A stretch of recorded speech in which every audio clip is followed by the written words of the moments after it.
Magandang gabi po sa inyong lahat. Magandang gabi po, Father. Huwag po kayong malungkot. Hindi pa po araw ng mga patay. Bukas pa po yun. Today is the solemnity of all the saints. And so the church rejoices today for these great holy ones who have accomplished the mission, who have accomplished the work that God has entrusted to them. Napakahalaga nitong araw na ito kasi ito po'y bahagi ng ating pananampalataya na ating pinahahayag tuwing araw ng linggo and in every solemnity that we celebrate as a church. We profess the communion of holy people, ang pagkakaisa ng lahat ng mga banal. But sadly, until now, we have been here for thousands of years as a church. Yet people still has this kind of idea that when we talk about the saints, we are talking about only a group of people who are really like di makabasag pinggan. Kapag pinag-usapan yung pagiging santo, ay Father, malayo ko dyan. Ganun tayo lagi. That's the idea. But what does it mean to celebrate All Saints' Day? If you notice, in the gospel that Jesus gives us today from St. Matthew, he gives the Beatitudes to his disciples. Of course, that is an inevitable part of the life of a follower of Christ, that the Master should teach him where he is headed to. And so Jesus now, at the beginning of their lives, teaches them, "Blessed are you if you are poor in spirit. Blessed are you when you mourn. Blessed are you when you are meek," etc., etc. And the word blessed is also translated as holy. The word blessed is also translated as happy. So, practically, the Lord Jesus is giving us the keys towards having a happy life. And mind you, He cannot go wrong with this. Because the one who tells us the way towards happiness is the one who cannot be wrong. Maraming tao sa mundo nagtuturo sa atin, gusto mo maging masaya? Sama ka sa akin. Gusto mo maging masaya? Ito ang gawin mo. Mga advisors, life coaches, and everything. Pero ano nangyayari? Hindi pa rin naman natatagpuan yung tunay na kagalakan, yung tunay na kaligayahan. Pero ang Panginoon na mismo ngayon na nagsasabi sa atin, ito ang paraan o ang daan upang ikaw ay maging maligaya. Ang pagiging maligaya ay pagiging banal.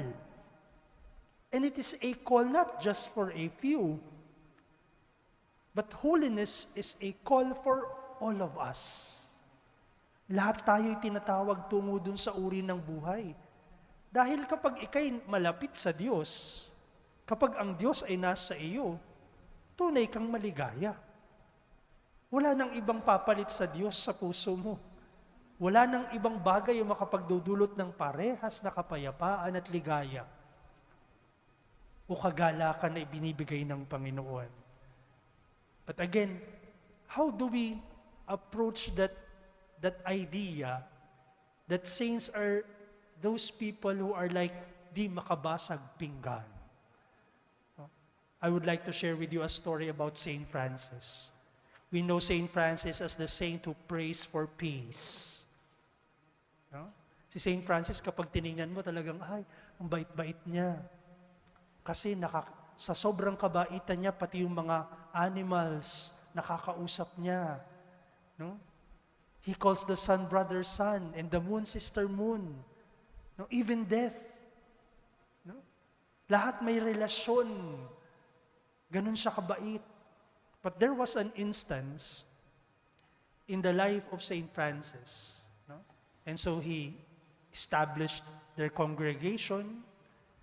And one strict rule that he implemented was that no friar should touch money. Bawal silang humawak ng pera. No?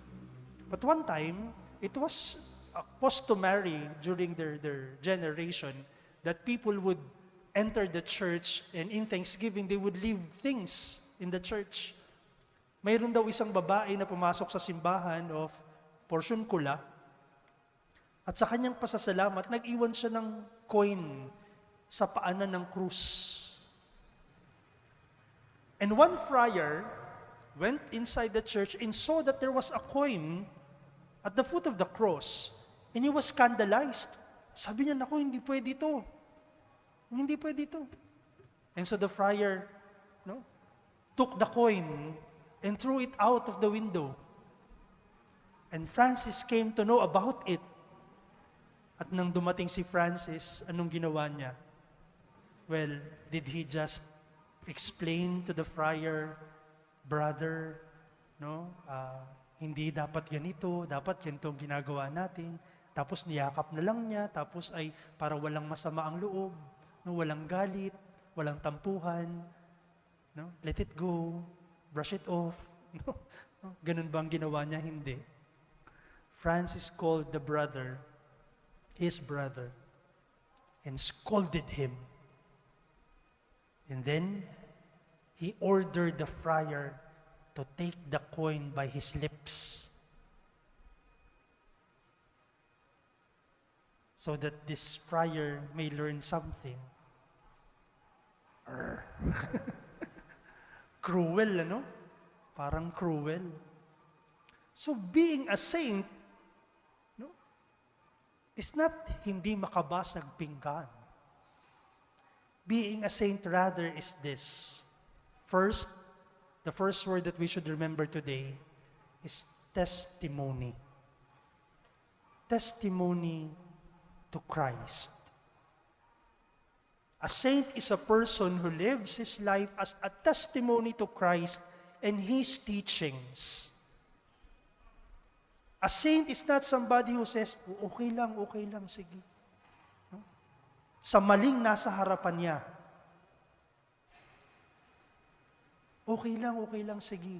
Sa pagsisinungaling na nasa harapan niya.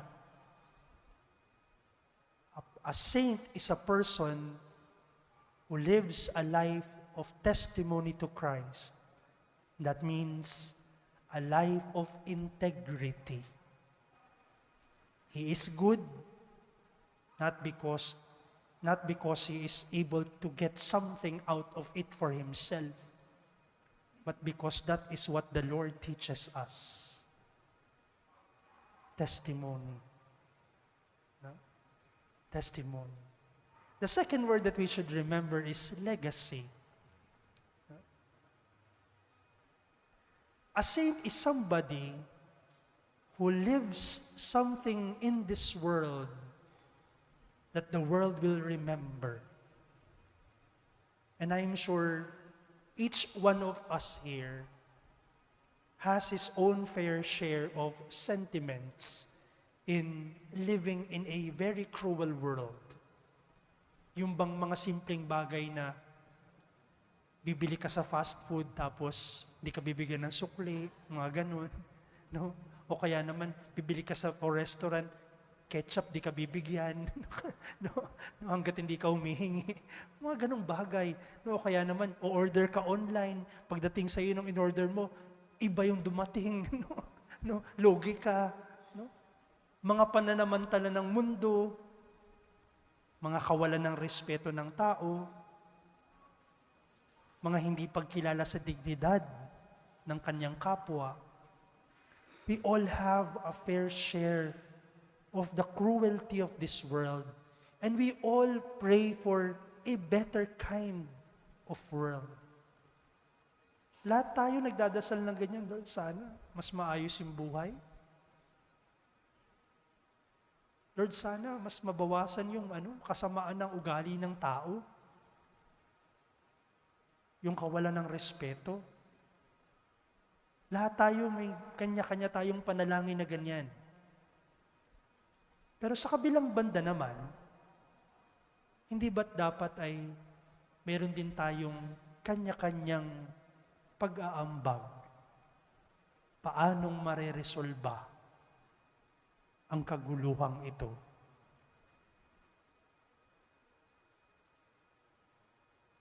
That we must all have a fair share as well on how to fix this world. Or, if not, if it is impossible to fix this world, to make this world a better place to live in.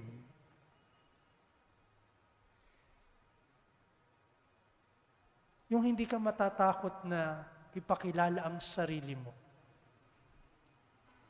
Yung hindi ka matatakot na maglakad. Yung hindi ka matatakot na magsalita.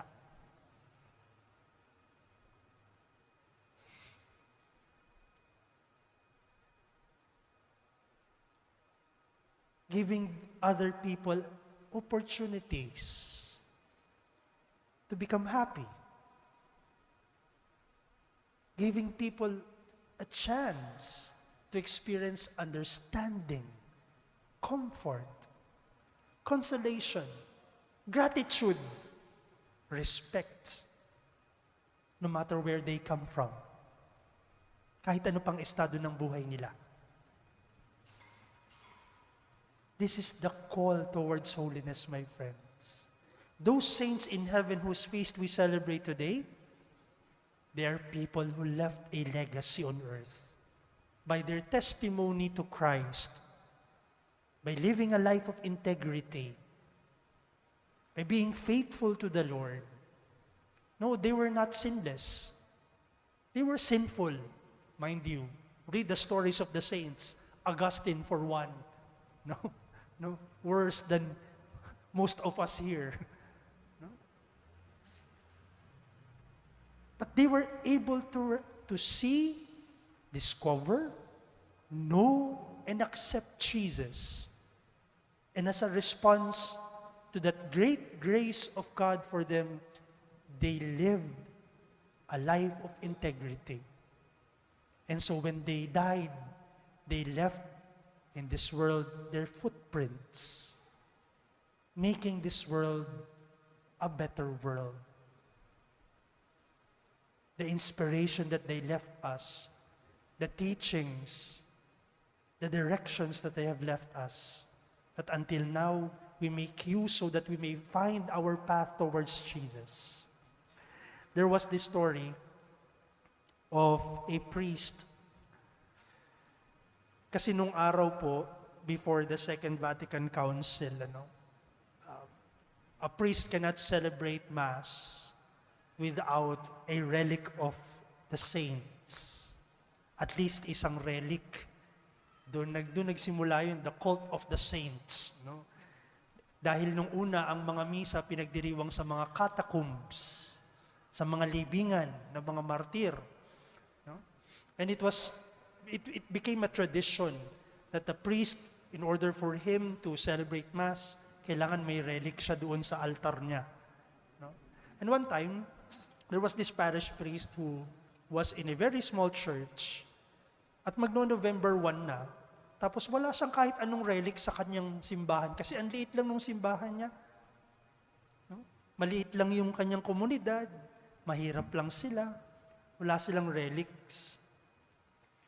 Sabi niya, ano kayang gagawin ko? And people would love to see relics, even now. No? Gustong-gusto ng mga tao yun. Sabi niya, paano kayang gagawin ko? Alam ko na. No? So he invited all the priests of their diocese to their small church and all the people of his community on November the 1st, on the solemnity of all the saints.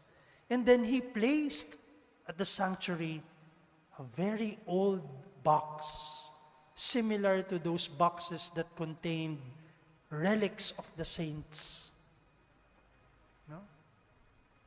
And during the celebration, they celebrated the Mass, and after the Mass, the priest opened the box.